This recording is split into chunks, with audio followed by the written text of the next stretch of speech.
right quick.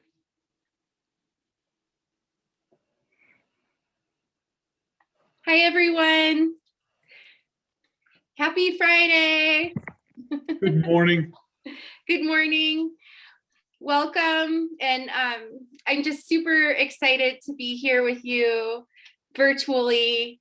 When I signed up to do this conference, I didn't realize that we were going to be in Steamboat for my son's spring break. So I am coming to you from Steamboat, Colorado.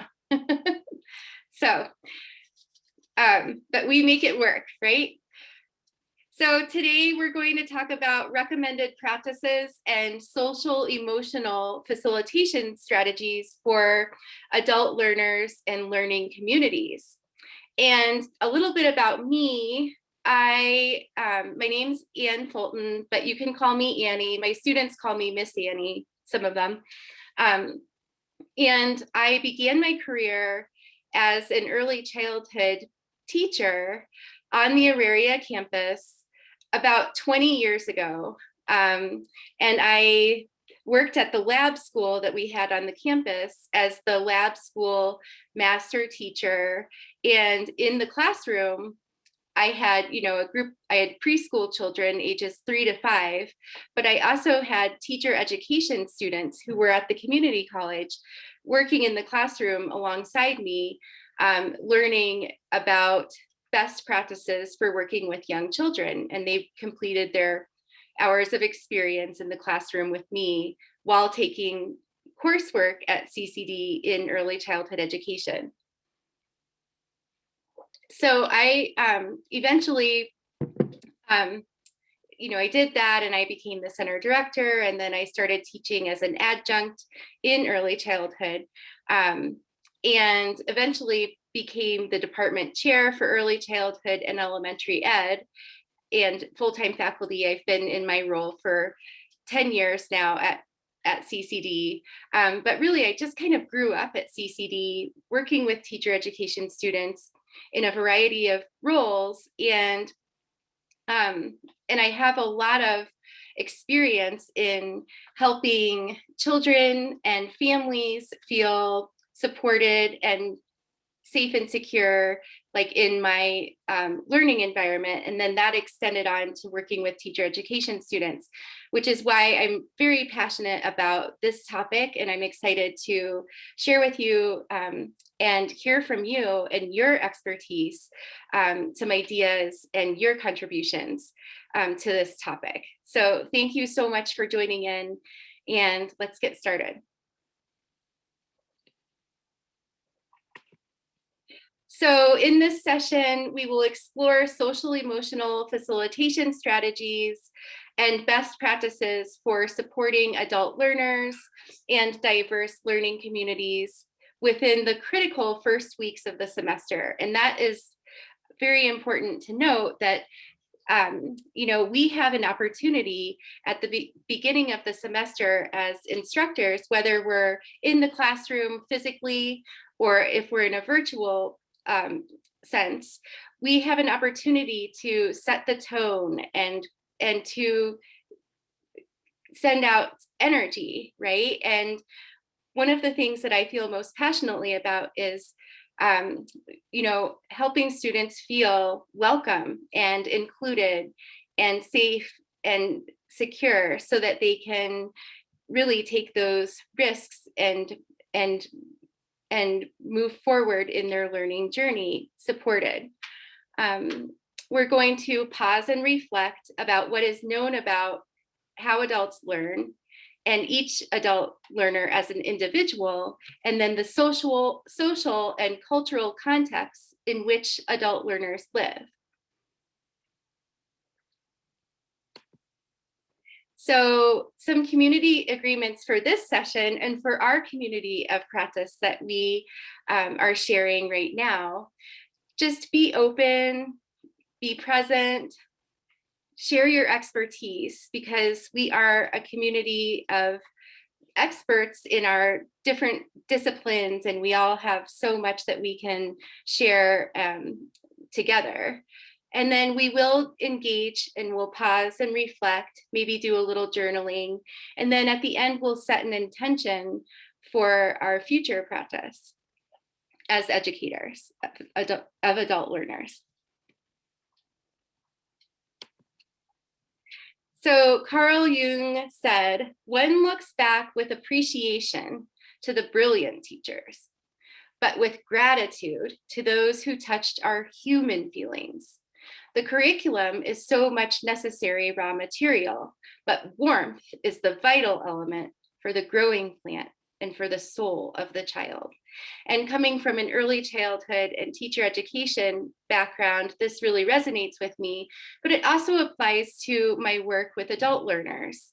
I really strive to, at the very beginning of the semester, embed opportunities for adults who come to me from a variety of different experiences to feel like they're included and that they're part of our group together. So again, adults come to our classes in the midst of their busy, complex lives, right? So true. Denying that reality reduces the odds that adult learners will be able to attain their educational goals. So, many times students, in my experience, I teach night classes, I teach classes on Saturdays, and my students have families, many of them. My students work in childcare, many of them, and they are juggling family responsibilities. They may have several children, and many of my students are women, and they also take care of the household obligations. And then on top of all of that, they are wanting to move forward with their educational goals, taking coursework at the community college, so that our lives are layered and complex, and just offering a little bit of compassion goes a long way. And I really try to work with each student on an individual basis. If a student arrives late to class, and they have a really good reason, perhaps they had to stay at the childcare late because a parent didn't come to pick up a child and they had to wait. There's, just offering a little compassion and being a good listener goes a long way. So understanding adult learning and development and accounting for the demands of adult lives provides a starting point for creating rich, enlivening experiences for adult learners. So in early childhood, we have a framework for best practices, which is grounded in both research on development and learning, and also the knowledge base regarding educational effectiveness. And the framework outlines practices that promote optimal learning and development. And what we call this in early childhood and teacher education is developmentally appropriate practice. And we can take the adult learning theory lens and apply that to the framework of developmentally appropriate practice. And we can learn a lot about how to support adult learners. We can call this developmentally appropriate practice for adult learners. So I'll take you on a little journey, and we'll explore through the adult learning theory lens the three core considerations of developmentally appropriate practice.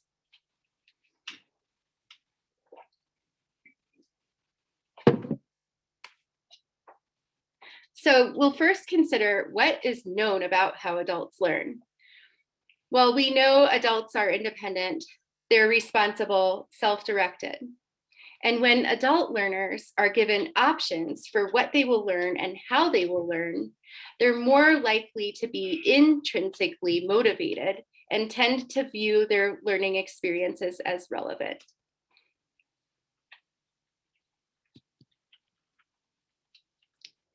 So, what is known about each adult learner as an individual? Another consideration, adult learners bring their individual experiences, preferences, dispositions, interests, and their histories to the learning scenario. They have a lifetime of diverse experiences that they bring to your community of practice or your learning environment. And recognition of these experiences makes adults feel valued and competent. And the students that are maybe less confident become more reassured because they feel like they have unique perspectives that they can offer to the learning community. And sometimes as these experiences are shared, some set views or biases or deeply held beliefs may come up. And that is why it is so crucial within the first week of the semester to establish commitments for the community of practice and inviting students to contribute to creating those commitments is, in my experience, very, very supportive and effective. So collectively, we as a group create ground rules for discussions and for our learning community that really offer up a space for all to feel safe and secure. And just as students benefit from, or just as instructors benefit from getting to know who the students are in the class community, the students also gain so much from getting to know each other and making those connections across the learning community. So we can find out, places our students have lived and how those places have influenced their experience. I have students at CCD, and I love working at CCD because of this, who come to me from all over the world. And my life is so enriched from all the students over the last 20 years that I have gotten to know, including children and families. But the teacher education students really I learn a lot from them each semester. And that's why I make such an investment at the beginning of the semester to create this community and to listen and to ask questions and to learn who it is, who I'm serving and who is in my classroom. So just finding out what the interests are, the strengths of the student, maybe their family and work obligations, that's really helpful to know and to be able to better understand who you're serving, and their career goals and educational goals. So all of that is important information, and it can help you as the instructor better plan for future learning opportunities. So just slowing down and taking the time to listen has helped me a lot. So one example is in my online discussions, the first week we have, and many of you probably do this too, we have an introduction discussion. So why are you taking this class? Do you currently work in the field? Do you have other jobs or interests? I have students who work at the childcare, but then they also work, delivering pizza. So just finding out, what's going on in their lives aside from the class that they're taking with you. And then what would you like us to know about your family? I find that my students love to talk about their family and to share about their family members. If they have kids, that's a great conversation starter.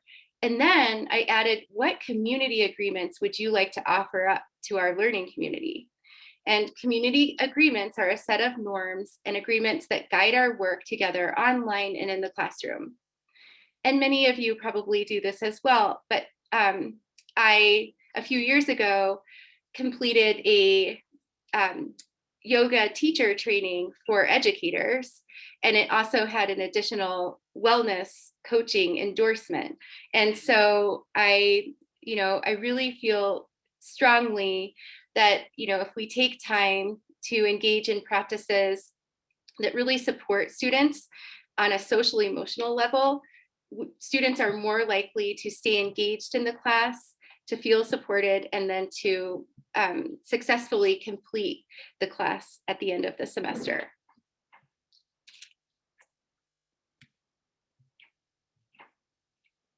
So I invite you now to just pause and reflect. You can get out your journal, or maybe just think on your own without writing. In what ways do you invite individual experiences, preferences, dispositions, interests, and history to the learning experience? And how do you integrate opportunities for learners within your community to know and learn from each other? So I'm going to copy these, I hope. Oh, nope.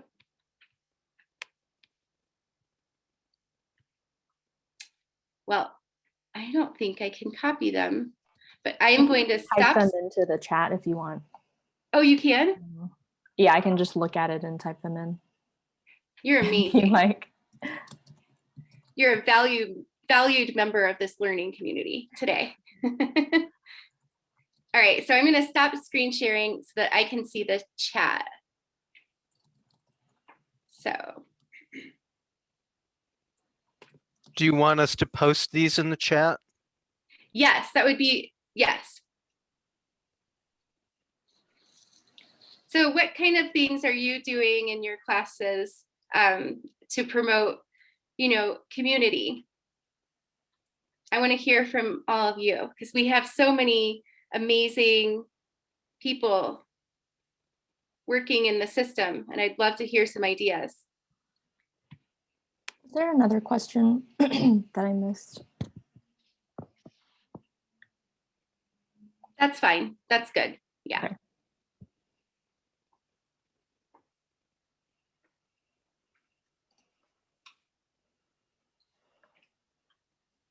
So I'm seeing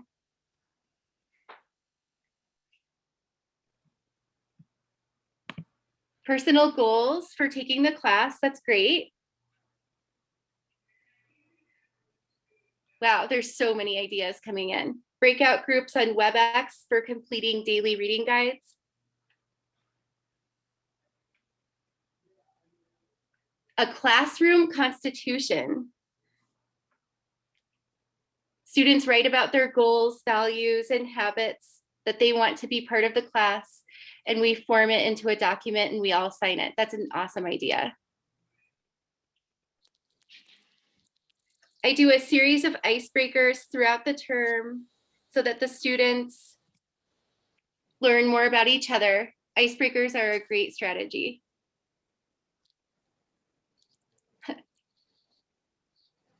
Comfort level driving in the snow. That's a good one. That's creative.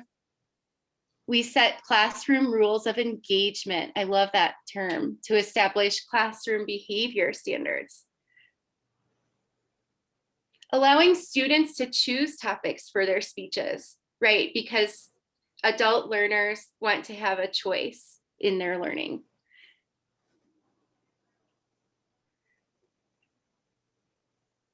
Sasha teaches public speaking, and we establish a kind and safe space. Icebreakers. That's great. Yeah, public speaking is can be really scary. So that's great that you really work to promote that inclusive and safe space. Students get to choose the topic for their digital story. That's great. Community in the classroom is very important to me. Though I realize now that I rarely tell the students this, and I think I should. Great.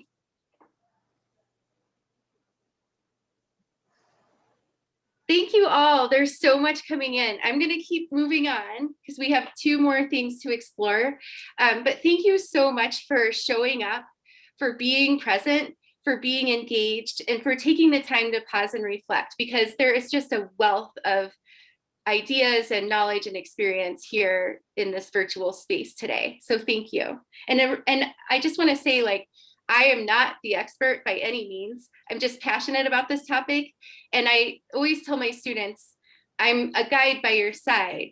And, you know, rather than being like the sage on the stage, I just want to be a guide by your side and help you to meet the outcomes. So I'm going to screen share again.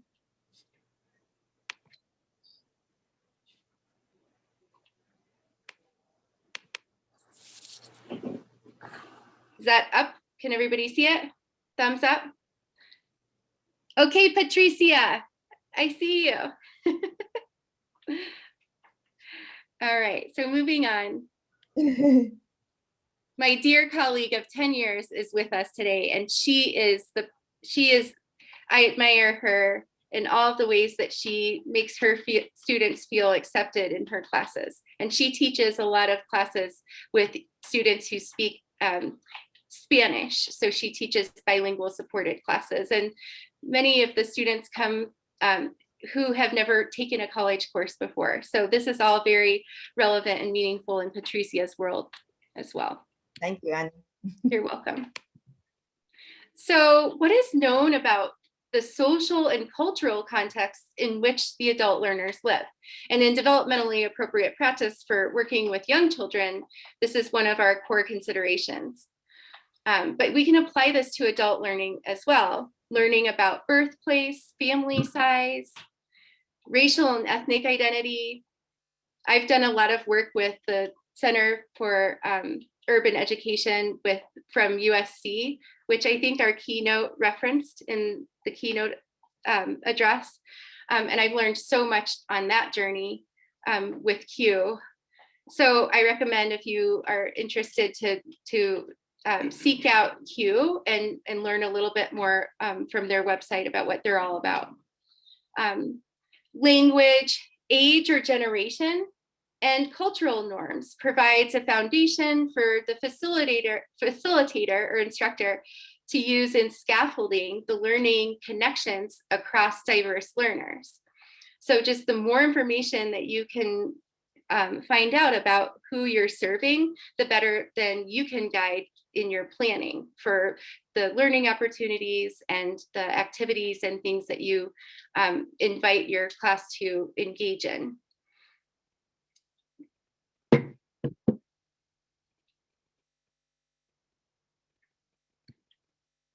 So one of my favorite workbooks for educators, it's for early childhood educators, but anybody could use this workbook, and it's called Reflecting in Communities of Practice by Deb Curtis and Margie Carter. And I carry this book around, and it's very worn and it's dear to my heart, but I really do believe in this community of practice, and I try to implement this in each of the courses that I teach. So again, adults bring a great deal of personal experience, wisdom, and insight into the learning community, and the discerning facilitator fosters an exchange of knowledge and uses it as a springboard to a greater understanding.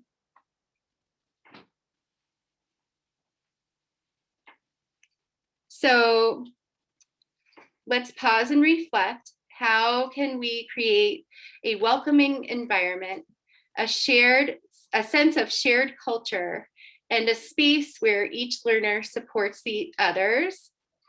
And does my course syllabus emphasize a learning community? And do my class meetings foster the idea of learning together? So just a few things to consider. We kind of touched on that first question in our last pause and reflect. So if you want to just focus on the last two or one of the two, I am going to stop sharing and see what you come up with in the chat. And Melody, can you help me post the last two?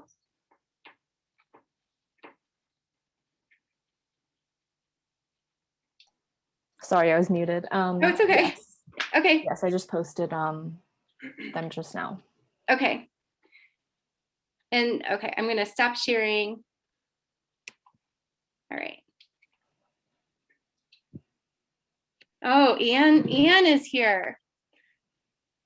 We have to remember to invite our students into the conversation, as some cultures have different approaches to the roles of the teacher and learner, to include students not speaking unless specifically asked to. Yes, I've experienced that, Anne. To engage our students during class from all cultures, that we need to intentionally invite or give permission for them to interact or speak. Now I am looking for your insight. Great, thank you, Ian, for your contributions. I really appreciate that. Design teams to work on projects. Oh yes, teamwork and group projects are a great way for students to get to know each other and to support each other in their learning. Opening each class with students in groups. Calling students by name, as well as asking for volunteers to contribute. Yeah, and just touching on the name thing, like learning a student's name and taking the time respectfully to be able to pronounce their name correctly makes such a huge impact on that student's experience in your class within the first few weeks of school, to really take the time to get to know who is in your classroom and how to pronounce their name, and calling your student by name makes a huge difference.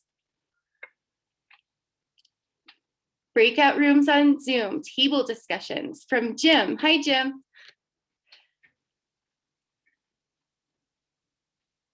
Oh my gosh. I love all of these ideas too, Ruthie Ann. Using their preferred name. Thank you for adding that. So true.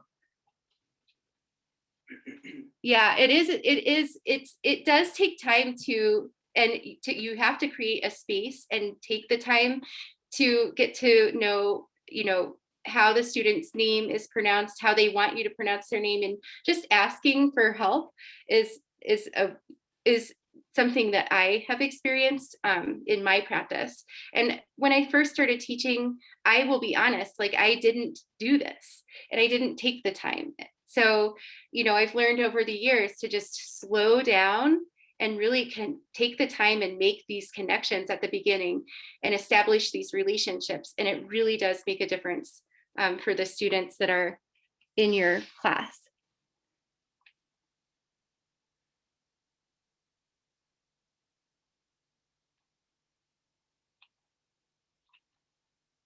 Potlucks. Oh, and I know Patricia does this. Oh, that is Patricia who said that she has potlucks. And that's a wonderful way for students to who enjoy cooking to bring and share food. And many times it's from their country of origin. And it's a relaxing, Patricia usually has potlucks when students are presenting something like towards the end of the semester. But gathering over food and having warm conversation and a relaxed environment is another way to invite community to connect, right? We all love to eat and talk. Do you prefer Anne or Annie? Most students, you can just call me. Let's see. Oh, yes. What would you prefer me to call you? That's great. Thank you, Jim.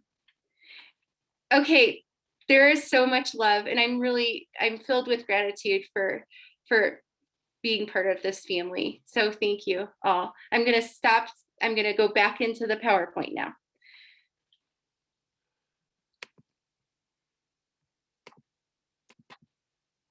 Great. So just thinking about your syllabus, I didn't see, maybe I missed some of those, and hopefully we can get the comments recorded. But I'm gonna move on.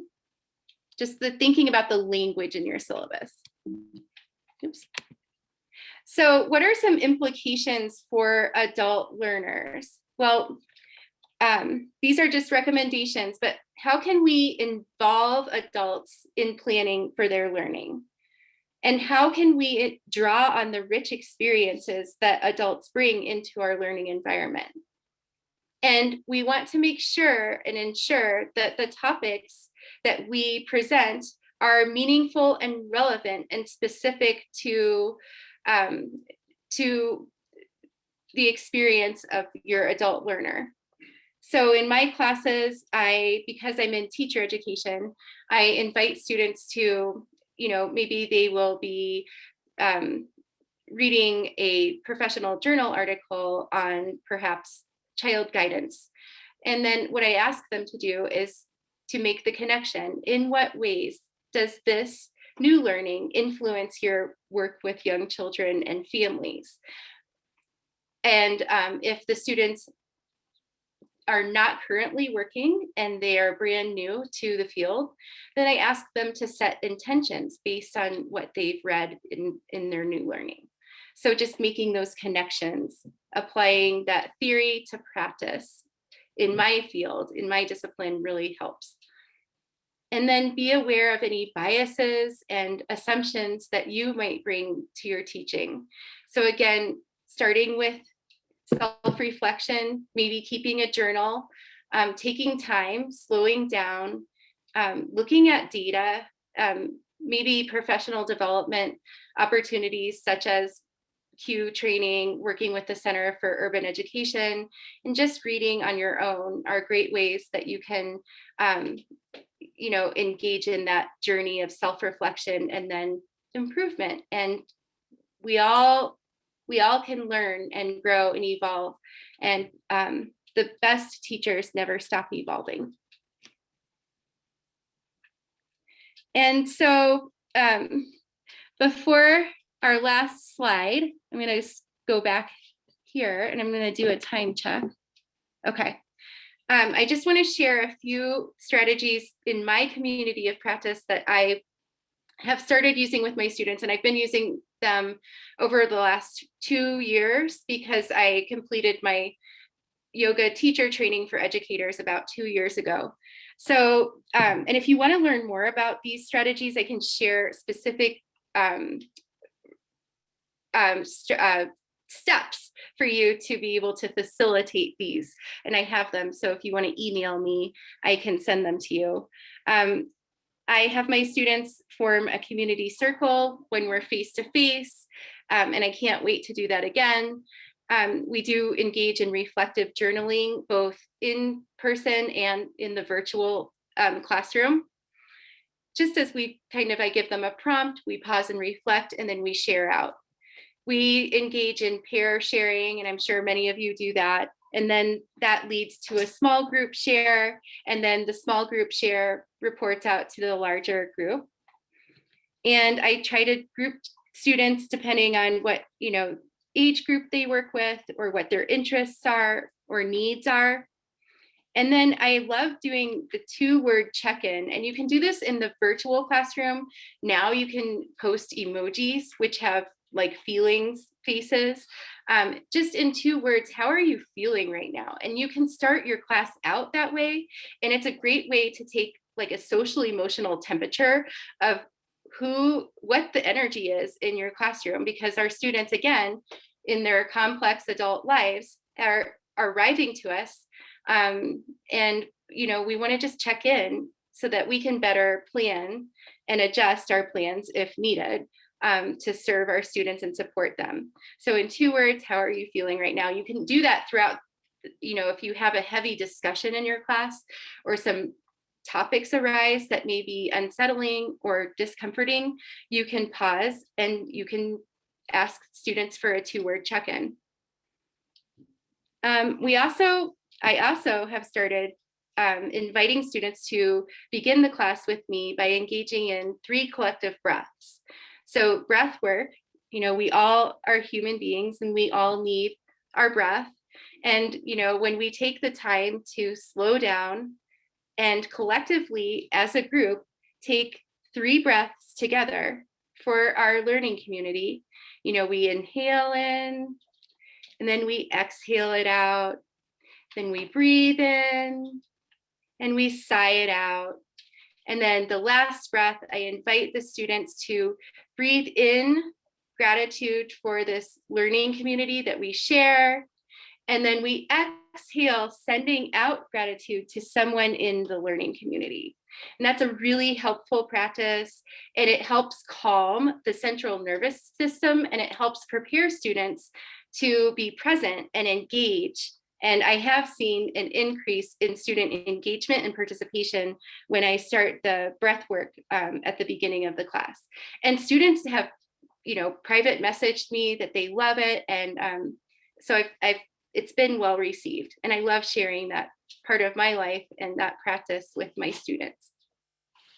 And then we have also engaged in appreciation circles.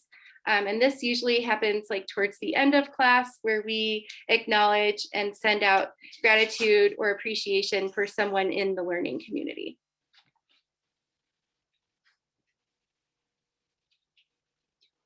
And the mission behind my training that I completed a few years ago, I just think it's beautiful and I want to share it with you. How can we as educators envision all people inspired, educated, and supported to be their whole and brilliant selves in their lives, relationships, and communities?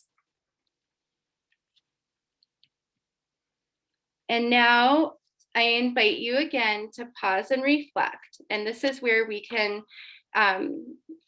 engage in that self-reflection and intention setting. In what ways might you, as the educator, incorporate the idea of a community of practice into your planning process and set an intention for the teaching and learning experience? And it's just something to just settle in and reflect on, and it will look different for everyone. But what intentions do you have moving forward to create and cultivate a little more community in your teaching and learning?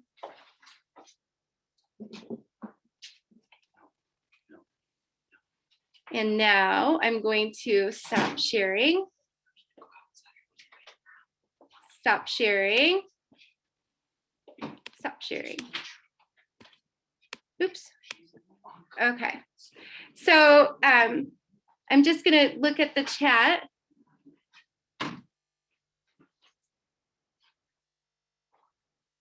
Great. I try to limit direct instruction to about 5 minutes, 10 minutes tops.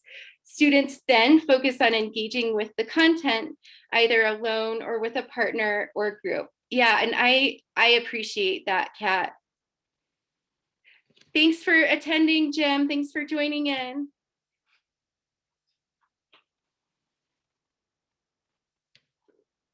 Providing students lots of opportunities for breaks. Meetings should be run like that too.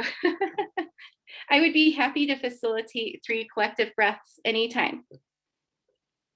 Well, Annie, what I do in my nutrition class, because it's about nutrition safe and healthy. Uh-huh. Usually I stop the class and say, well, we'll run around the building to make your, be healthy. And so that kind of things, and go out to the class and share different things. Yeah, and I remember you doing that, and the students, that was well received. That, yes, yeah. Well, bringing wellness practices into our teaching, I mean, that benefits the students on so many levels, and sharing those practices, I think now is, more than ever, is a time when we need to heal and care for ourselves, so we can better return to the world, as our best and most brilliant selves, right? So thank you all for coming and sharing in the chat.